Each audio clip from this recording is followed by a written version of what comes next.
En aquel tiempo, al entrar Jesús en Cafarnaúm, un centurión se le acercó rogándole: Señor, tengo en casa un criado que está en cama, paralítico y sufre mucho. Le contestó: voy yo a curarlo. Pero el centurión le replicó: Señor, no soy digno de que entres bajo mi techo. Basta que lo digas de palabra y mi criado quedará sano. Porque yo también vivo bajo disciplina y tengo soldados a mis órdenes, y le digo a uno: ve y va, al otro: ven y viene, a mi criado: haz esto y lo hace. Al oírlo, Jesús quedó admirado y dijo a los que lo seguían: en verdad os digo que en Israel no he encontrado en nadie tanta fe. Os digo que vendrán muchos de oriente y occidente y se sentarán con Abraham, Isaac y Jacob en el reino de los cielos. En cambio, a los hijos del reino los echarán fuera a las tinieblas. Allí será el llanto y el rechinar de dientes. Y dijo Jesús al centurión: vete, que te suceda según has creído. Y en aquel momento se puso bueno el criado.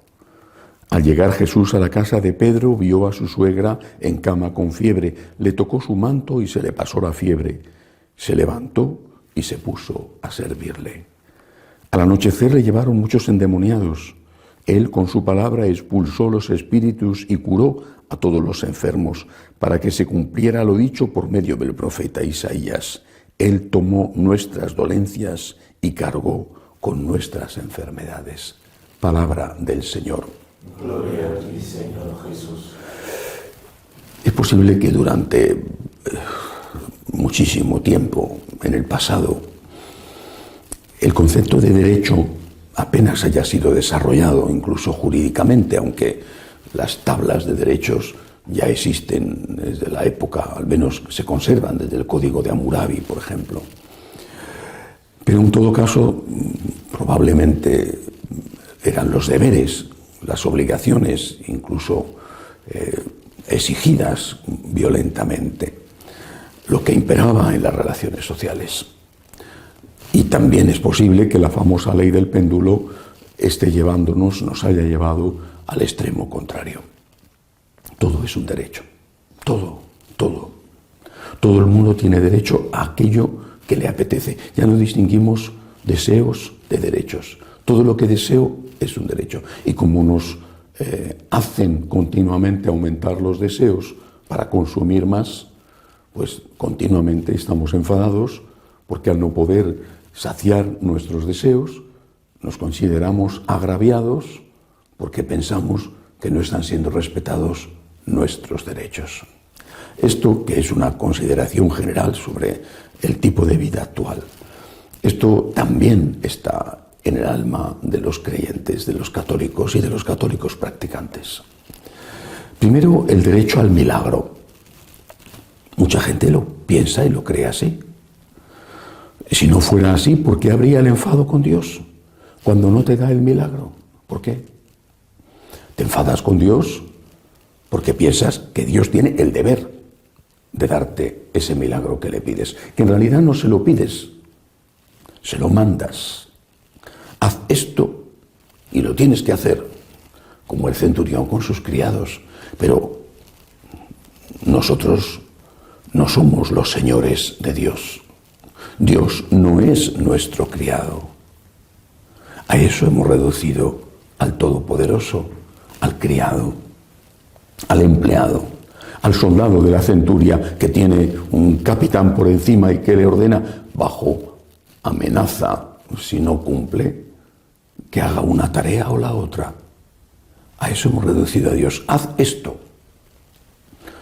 Y decimos por costumbre y no por convicción: te pido que, cuando en realidad estamos afirmando, estamos diciendo: te ordeno que me cures, te ordeno.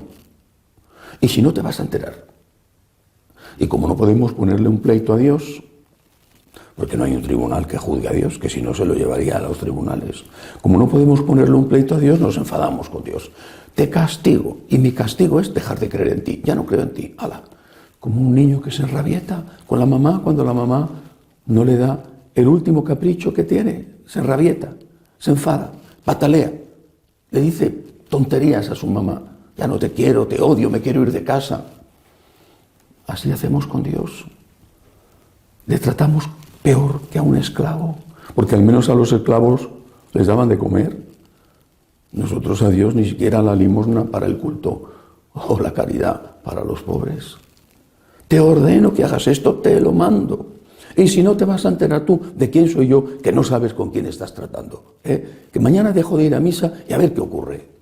O que dejo de rezar, ahora estoy enfadado contigo y ya te digo que no creo en ti. ¿Tantas crisis de fe? Bueno, si es que realmente a eso que se tenía se le podía llamar fe. Pero luego hay algo todavía más profundo, tan importante que la respuesta que le da el centurión a Jesús ha sido seleccionada para que todos los fieles la repitamos antes de la comunión. Señor, no soy digno de que entres en mi casa. Es decir, la Eucaristía no es un derecho. Lo mismo que el milagro no es un derecho. Metámonos esto en la cabeza y en el corazón. Dios no es mi siervo. Dios no es mi empleado. Dios no es mi esclavo. Repito, para la inmensa mayoría de los católicos practicantes, sin darse cuenta quizá, Dios está a su servicio. Y del mismo modo, la Eucaristía no es un derecho. No sé cómo puedo decirlo más claro. No es un derecho. Nadie tiene derecho a la comunión. Nadie. La Eucaristía es un don. Porque la Eucaristía es una persona. La Eucaristía no es una cosa, es alguien y no algo. Y por tanto no tengo derecho a que alguien, en contra de su voluntad, entre en mí o tenga una relación conmigo. No tengo derecho. Es un don que me hace Dios y que tengo que agradecer. Y por eso, repito, la Iglesia con sabiduría ha puesto esta frase del centurión antes de la comunión. Señor, no soy digno de que entres en mi casa. Y no lo dicen aquellos que estando en pecado mortal no van a poder comulgar. Por supuesto, ellos también lo dicen. Lo dicen todos, en pecado mortal o en gracia. Porque nadie, aunque esté en gracia, tiene derecho a la comunión. Nadie. Es un regalo infinito, inmenso, inmerecido. Y por eso tanto más debe de ser causa de agradecimiento. Tanto más hasta el punto de que la Eucaristía se convierta en Eucaristía, es decir, en acción de gracias. No soy digno. No tengo derecho. Esto tiene consecuencias importantísimas. Todo el debate sobre la comunión de los divorciados vueltos a casar ha girado en torno al supuesto derecho o a la necesidad de unas personas que, por las circunstancias que sean, habrá de todo, incluso muchas inocentes, vieron roto su matrimonio y han rehecho su vida, a veces más de una vez. Quizá se han convertido después de ese fracaso. En cualquier caso, desean comulgar. Desean. ¿Cómo no desear comulgar si tienes fe? Muchos están todavía viviendo esto porque no pueden ir a misa debido a la epidemia y saben lo duro que es no poder comulgar. Pero no es un derecho, es un deseo, y un deseo noble, un deseo bueno, pero no es un derecho. Yo deseo tener salud, es un deseo noble, es un deseo bueno, pero no es un derecho. Podré tener derecho a que el país donde vivo me preste una atención sanitaria concreta, pero ¿quién tiene derecho a ser eternamente joven, sano? ¿Quién tiene derecho? La Eucaristía no es un derecho, es una persona, es alguien y no algo.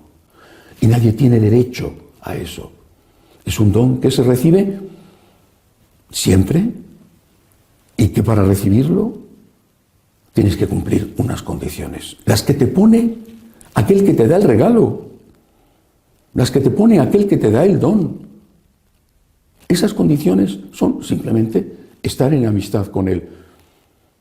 Que no es que si no estás en amistad con Él, y no es el único problema ni la única causa de enemistad el del divorciado vuelto a casar, pero si no estás en amistad con Él, porque has robado, porque has hecho daño a alguien, porque has mentido, porque eres un corrupto, porque no has sido generoso pudiendo serlo. Si no estás en amistad con Él, ¿cómo vas a comulgar con Él? A ver, ¿en qué cabeza cabe que estés en comunión con alguien con el cual no estás en comunión? No es un derecho, es una persona. No hay derecho a la comunión, es un don. Y esta persona que es Cristo, que desea entrar en ti más de lo que tú deseas que Él entre en ti, te pone solo esta condición. Comunión conmigo cuando haya comunión conmigo, cuando aceptes mis enseñanzas y cuando tengas por lo menos el mínimo, es decir, que estés en gracia de Dios. Cuando no somos capaces de entender esto, la vida se vuelve muy complicada. Estamos siempre protestando, siempre quejándonos, siempre hay algo que va mal. ¡Qué terrible!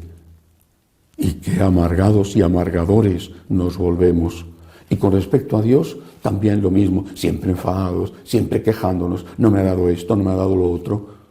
O no ha obedecido esta orden que le di. ¿Quién se habrá creído este que es? O yo quiero que entre en mi casa. Me da igual lo que Él quiera. Yo lo necesito y lo quiero. Pobre Jesús, pobre Dios. Es el Señor, es el Todopoderoso. No soy digno de que entre en mi casa, no soy digno. Y lo único que puedo hacer es, y aunque nunca sea digno, es por lo menos cumplir los mínimos de estar en gracia de Dios para que Él entre en mi casa. Que así sea.